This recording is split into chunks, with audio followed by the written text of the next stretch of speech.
Super scary sound emitting from a mountain in Guizhou, China for more than 10 days. Many people are looking for the reason, but nobody can find the source of this horrible sound.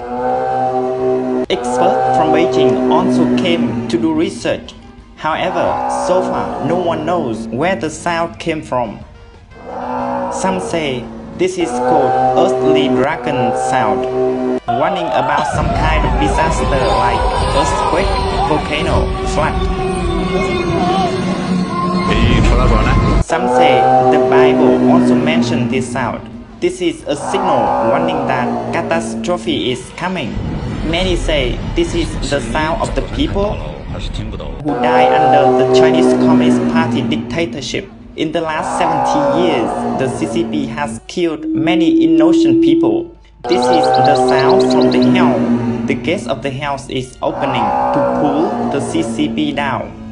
All these opinions have one thing in common, warning about coming disaster. Coincidentally, on the 2nd of July, an earthquake of 4.5 Richter happened exactly at the place where the sound located. The CCP has to pay for its evil crime. Heaven is punishing it. Everyone should not stand with it, otherwise you will get the same result with it. 出来不呢？还是运动过时。